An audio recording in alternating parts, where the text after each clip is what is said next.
옛날 한 보살이 그 마음이 진리에 통달하여 세간은 무상하고 영화와 수명은 보존하기 어려움을 알고 모든 재물을 보시하였다.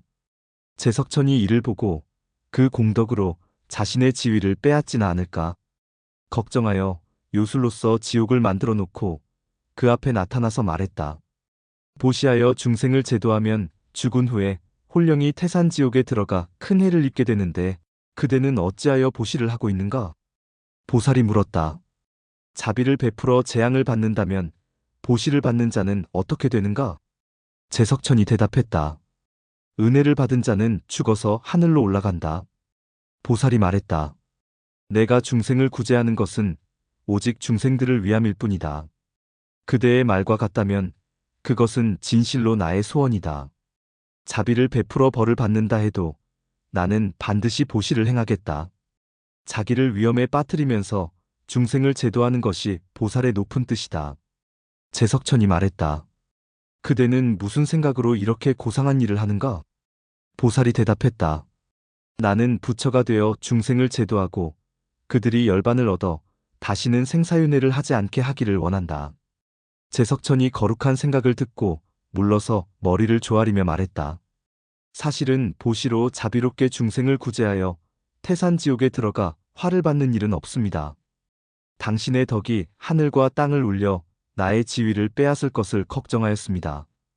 그래서 지옥을 나타내 보여 당신의 뜻을 흐리게 하려 했습니다. 어리석게도 성인을 속였으니 그 죄가 본래 무거우나 이미 허물을 뉘우쳤나이다. 제석천은 머리 숙여 절하고 물러났다. 이 경에서는 보시의 두 가지 유형이 대비된다. 하나는 자기 자신을 위한 보시다. 제석천의 지위는 많은 보시를 행한 공덕으로 얻은 것이다. 제석천의 보시에는 보시를 행한 자와 그 보시를 통해 얻은 것이 있다. 이것이 지각 대상에 대한 관념에 머무는 보시다. 이러한 보시에는 항상 얻은 것을 잃지 않을까 하는 두려움과 걱정이 있다. 그 걱정과 두려움은 얻은 것이 크면 클수록 많을 것이다. 제석천은 보살의 보시행에서 불안을 느낀다. 보시를 행하는 보살을 자신이 얻은 것을 빼앗아갈 적으로 생각한 것이다. 그래서 속이고 괴롭힌다. 보시가 아무리 착한 일이라 해도 아상을 가지고 하면 결국은 자신에게도 이로움이 되지 못할 뿐 아니라 남도 해쳐서 투쟁과 갈등을 낳는 악업이 되고 만다는 것을 이 경은 제석천을 통해 보여주고 있다. 다른 하나는 모습에 대한 관념에 머물지 않는 보시다. 보살은 모든 재물을 보시하지만 그 결과 얻게 되는 공덕을 소유하려는 생각이 없다. 이러한 보시는 세간은 무상하고 영화와 수명은 보존할 수 없다는 자각에서 비롯된 것이다. 육도집경의 보살은 무상과 무아를 자각하고 아상 없이 보시를 행하고 있다. 아상 없이 보시를 행하는 보살은 보시하는 자신의 존재와 보시의 결과 얻게 될 소유에 마음이 머물지 않는다. 보시를 행할 때 그 보시를 통해 어려운 처지의 중생들이 어려움에서 벗어나는 것을 다행으로 여기고 그것을 기뻐할 뿐이다. 따라서 보시에 따르는 걱정이 없다. 보시하면 할수록 중생들과 함께 느끼는 행복이 커질 뿐이다. 가난한 사람은 재물을 보시할 대상으로 인식되고 어리석은 사람은 지혜를 가르쳐야 할 대상으로 인식된다. 그 누구에게도 적대감을 느끼지 않을 뿐만 아니라 그 누구도 아상이 없는 사람에게 적대감을 가질 수 없다. 제석천이 품었던 적대감은 아상 없는 보살을 통해 해소될 뿐만 아니라 제석천 자신도 무아를 깨닫게 된다. 이것이 아상 없이 지각 대상에 머물지 않고 행하는 보시의 공덕이다. 아상 없이 행하는 보시는 자리와 이타가 동시에 성취되기 때문에 그 복덕은 헤아릴 수 없다. 아상 없는 보시의 실천은 모든 모순과 갈등을 해소하고 화합할 수 있는 최선의 방법이다. 육도집경의 제2경은 그것을 이야기하고 있다. 옛날 살바달이라는 보살이 큰 나라의 왕이 되었는데 중생들이 원하는 것을 모두 보시하였다. 이것을 본 제석천은 자기의 자리를 빼앗기지나 않을까 걱정이 되어 보살의 의도를 시험해보기로 하였다. 그는 변방의 왕에게 비둘기로 변해 왕이 있는 곳으로 날아가 구원을 요청하게 시켰다. 그리고 자신은 매로 변해서 비둘기를 쫓아갔다.